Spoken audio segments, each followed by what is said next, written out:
Good day, everyone. Welcome to a TorchLight monthly newsletter video. It's been a couple months since I've last seen you. We have definitely seen a reduction and downtick in phone calls for incident response and breach response.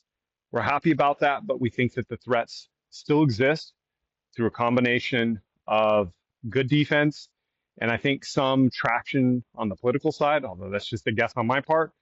The temperatures definitely come down.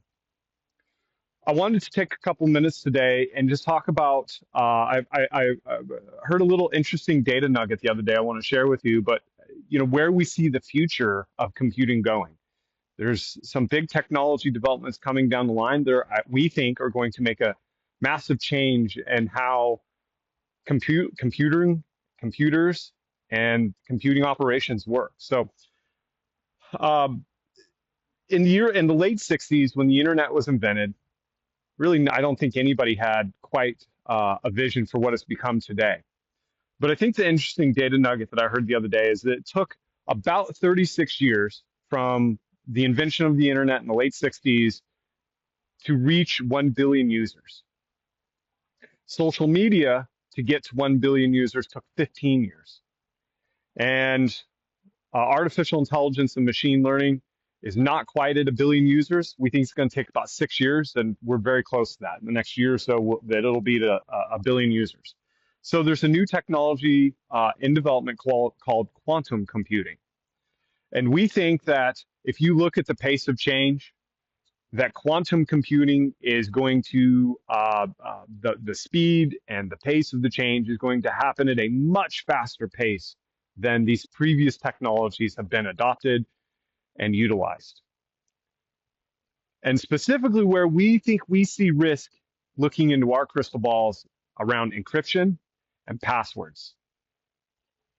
There's the argument or a thesis that we could make that in 3 to 5 years from now, your passwords will be cracked in mere minutes, that encryption can be worked around and solved in hours, whereas today it takes years. We think that the power of quantum computing could bring a lot of risk. It will bring some benefits, but it'll bring a lot of risk. And you can see all that with what we're seeing with artificial intelligence and social media, all of the things that we've seen in the past, we just think will happen at a much faster rate. So here at TorchLight, we have started a committee and we're doing some work internally to prepare for this next evolution in compute and compute resourcing. What we call zero trust.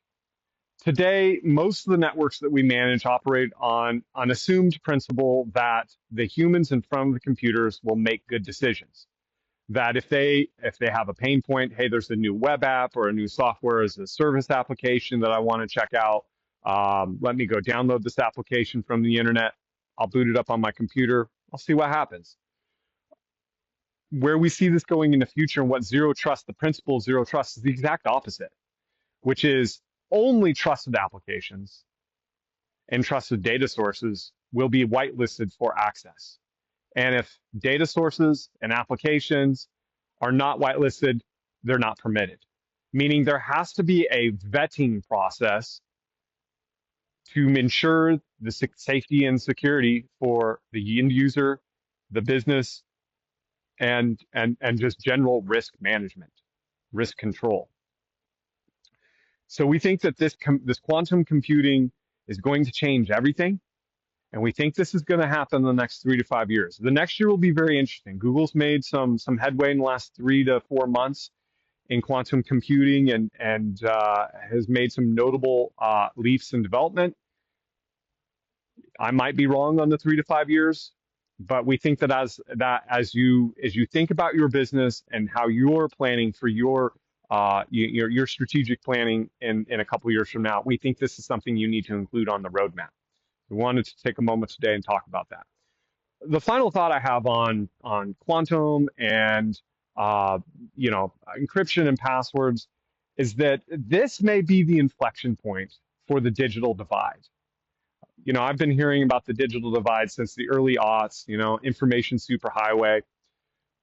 The the cost of doing business with human-powered labor and sneakernet, moving things physically without robots, we think the market's not going to be able to support that in a few years. That if you're not leveraging technology in some form of automation and maybe even robotics, that the cost structure is just going to be too high. And this may be the inflection point where the digital divide, uh, from a market standpoint, the market forces will force those businesses to either adopt or die.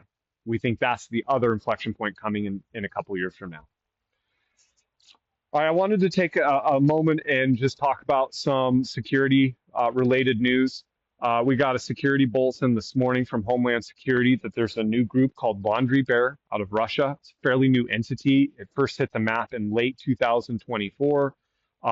Their claim to fame is that they have attacked specifically NATO militaries in Europe. And they've had some level of success, specifically in the Netherlands, and they've attempted Poland and obviously Ukraine, but Netherlands is where they've had the most success.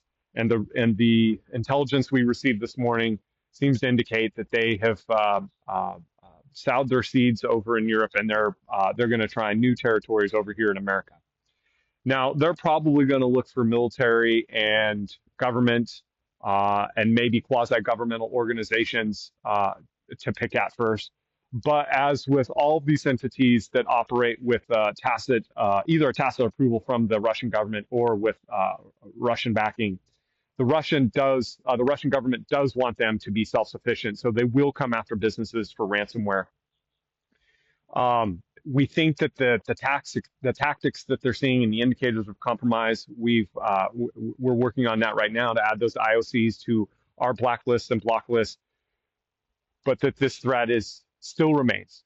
As I mentioned at the beginning, the volume of phone calls has gone way down, but the risk landscape hasn't changed at all. And that TorchLight, what we're here to do is bring enterprise-grade security to SMB and mid-sized businesses. So we're going to keep executing on our mission there and bringing you the knowledge. That's it for today. I want to say thank you for joining me in the beautiful garden today. I've got the alliums here in front of me. I hope you enjoyed the scenery. And thanks for taking the time to watch this video. Have a great day.